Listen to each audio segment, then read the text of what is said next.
Big Blue, stop right now. MetLife Stadium just exploded with breaking news, and one single concern is already making head coach John Harbaugh uncomfortable. $45.3 million. A key offseason signee is losing his grip on the offense, a massive defensive investment is teetering on failure, and Malik Nabers just stepped into a high-risk situation that has the locker room holding its breath. Insiders confirmed the tension early this morning, and here is the quick payoff. That $45.3 million deal belongs to Jevon Holland, and he is not even ranked among the top 32 safeties in the league. If you bleed Big Blue and want the Eagles to crash, hit like and subscribe right now. We start with the wide receiver drama unfolding at camp. Stay tuned, a double cliffhanger awaits. Whispers turned into footprints on the practice field, and the coaching staff is noticing a silent retreat. The front office expected fireworks from a major off-season addition, but the silence from one key player is becoming deafening. The name behind this growing concern? Calvin Austin III. And his initial momentum has evaporated into thin air. When the New York Giants signed Calvin Austin away from the Pittsburgh Steelers during free agency, fans expected an explosive deep threat capable of stretching defenses vertically. His performance during springtime OTAs only heightened those expectations as he consistently made eye-catching plays and looked like the consensus standout in non-contact drills. However, as full-pad training camp kicked into gear, that early spark completely faded. While recent arrivals like rookie Malachi Fields and veteran Odell Beckham Jr. have captivated spectators with daily highlight catches, Austin has drifted into the background of the passing game. Beat writer Dan Duggan from The Athletic highlighted that while Austin technically remains listed as the top option in the slot, his actual involvement is scheduled for a drastic reduction. Under the previous regime with Brian Daboll calling plays, the slot receiver served as a primary focal point, evidenced by Wan'Dale Robinson soaking up roughly 140 targets per season. Under new head coach John Harbaugh and offensive coordinator Matt Nagy, the offensive philosophy shifts dramatically. This system relies far more heavily on 12 personnel packages with 2 tight ends on the field, naturally limiting 3 receiver sets. Furthermore, moving from a target hog like Robinson to a prove-it contract signee like Austin represents a fundamental structural downgrade in target priority. This sudden reduction in volume puts immense pressure on Austin's specific skill set. Outside spots are firmly secured by Malik Nabers and Malachi Fields, leaving minimal snaps up for grabs. Even within the slot, players like Darnell Mooney or even Darius Slayton can seamlessly slide inside if needed. For Austin to maintain a meaningful role in this offense, his downfield connection with rookie quarterback Jackson Dart must ignite immediately during remaining team drills. While Austin's 53-man roster spot is not in immediate danger due to his guaranteed contract structure, falling to 4th or 5th on the depth chart in a receiver room desperate for dynamic playmakers is a troubling signal. A change of scenery was supposed to unlock his full potential, yet he is currently struggling to separate himself from a crowded pack of journeymen and rookies. Does Calvin Austin still have time to salvage his role before Week 1 arrives? Or should the coaching staff prioritize younger prospects on the rise? Drop your thoughts in the comments below. If you want Big Blue to dominate the NFC East this season, hit the like button right now and show the entire division that New York is coming. Yet as troubling as this wide receiver bottleneck appears, an even bigger storyline is developing on the defensive side of the football. The front office poured heavy financial resources into a star secondary piece last spring, but the return on investment has been deeply disappointing. Can a brand new defensive coordinator rescue a multi-million-dollar mistake before it ruins the secondary? Stay locked because this next breakdown reveals internal front office regret. When a franchise hands out a massive contract, they expect elite, game-changing production from the moment the ink dries. But when that high-priced investment produces mediocre results while a former fan favorite flourishes elsewhere, fans start asking tough questions about front office evaluation. The identity everyone is questioning right now? Jevon Holland? And the pressure on his shoulders has reached a boiling point. When the Giants signed Jevon Holland to a lucrative 3-year, $45.3 million deal after the 2024 season, the signing was viewed as a bold effort to replace star safety Xavier McKinney. However, one full season into that contract, the risk has clearly failed to pay off. Holland delivered average play at best last year, recording just 1 single interception, 63 tackles, and 5 pass deflections across the entire campaign. To make matters worse for Big Blue fans, McKinney has been an absolute ballhawk since joining the Green Bay Packers, snagging 10 interceptions over 2 seasons.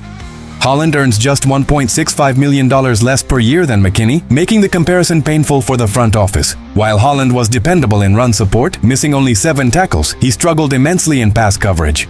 Opposing quarterbacks logged an alarming 14.6 yards per reception against him, and he accumulated 4 costly penalties.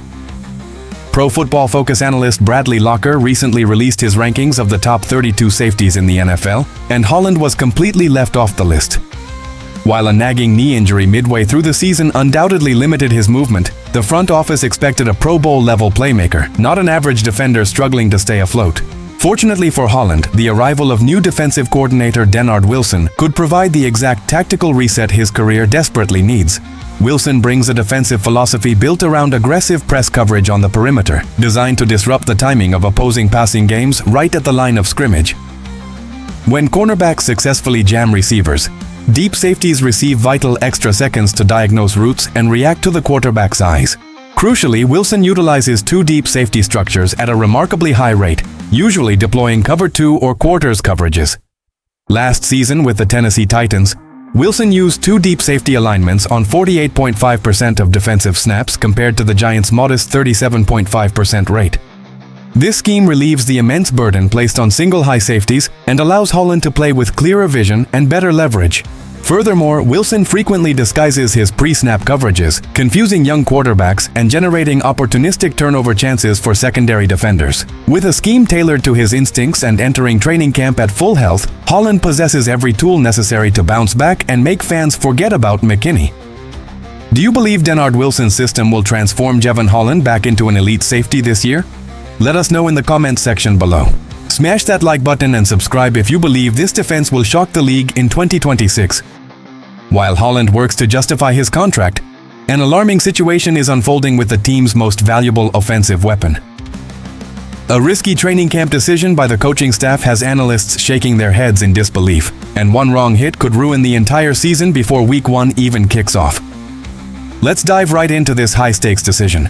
A move 3 years in the making can be destroyed in a single second if a coaching staff plays with fire during summer practice. Beat reporters at camp froze on Thursday when a routine play almost turned into a franchise-altering catastrophe. The superstar target at the center of this terrifying scene? Malik Nabers, and the decision surrounding his practice uniform is sparking fierce debate across the league. For the most part, the New York Giants have handled Malik Nabers' careful rehabilitation from last season's knee injury with extreme patience. The front office never rushed him into voluntary off-season workouts, and head coach John Harbaugh maintained a calm approach regarding his recovery timeline. With Week 1 against the Dallas Cowboys on September 13th fast approaching, all indications suggest Nabers will be on the field. He has been participating as a limited contributor in training camp practices, wearing full pads and a helmet. However, the specific color of the jersey he wears during those sessions has raised immediate alarm bells among team insiders. According to reports from the New York Post, Nabers is not wearing a protective red non-contact jersey during team drills. The potential danger of this decision became dangerously clear during Thursday's practice when Nabers accidentally collided with safety Tyler Nubin during a live rep. Although both players walked away unharmed, the incident sent shockwaves through the coaching staff. Modern NFL training camps may no longer feature 2-a-day practices, but the intensity remains physical and chaotic. Tempers flare constantly during August heat, as evidenced by recent altercations across the league like the brawl between Kirk Cousins and Max Crosby at Raiders camp, or the scuffle between rookie quarterback Jackson Dart and Greg Newsome right here in New York. Frustration often leads to late hits, awkward tackles, or unnecessary extra contact. Operating under a hybrid workload where Nabers takes live reps against defenders without a non-contact jersey is an unjustifiable gamble for a receiver coming off a severe knee injury.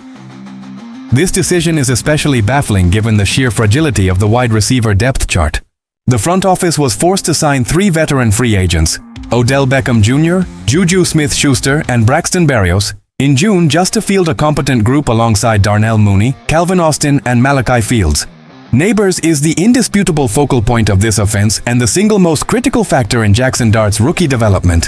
While Harbaugh and offensive coordinator Matt Nagy deserve credit for their decades of experience under Andy Reid, taking unnecessary physical risks with a generational talent borders on negligence. If Nabers suffers a setback before facing Dallas, the entire offensive foundation collapses before the season even starts. Do you agree with John Harbaugh's decision to let Malik Nabers practice without a red jersey, or is this a massive mistake? Sound off in the comments below with your opinion. If you bleed Big Blue, hit like and subscribe to keep this community growing every single day. Now that all three stories are on the table, it is time to connect the dots and look at the big picture for Big Blue. The stakes for this season could not possibly be higher, but a massive storm is brewing across the division. Stay locked for the final breakdown and our double cliffhanger. Three stories. One defining moment for the New York Giants. The slot receiver battle exposes an offense searching for its rhythm. The defense hinges on Jevon Holland justifying his massive contract under Denard Wilson, and the entire season rests on Malik Nabers staying healthy through training camp. New York is not backing down from a fight. This team is hungry to shock the NFC East and rebuild a winning culture in the Meadowlands. If John Harbaugh and his staff can maximize this roster, the Giants will be a nightmare matchup for divisional rivals. The division is wide open, but success requires beating Dallas and Philadelphia in physical battles. With Jackson Dart leading the offense and a revamped defensive scheme, the foundation is set for a major turnaround if health remains on their side. Here is what Big Blue needs from you right now. First, smash that like button if you believe the Giants are ready to win the division this year. Second, leave a comment with your prediction for Malik Nabers' total receiving yards in 2026. Third, hit subscribe immediately so you never miss an update, while sending a clear message to Eagles fans that New York owns the future. Listen closely because the edge of the cliff is right here. Reports indicate the Giants' front office is quietly negotiating one final veteran signing before the preseason concludes, and the name involved could break the internet. Meanwhile, the Philadelphia Eagles just cleared cap space to pursue the exact same target. Which division rival strikes first? Stay locked, the next update drops soon.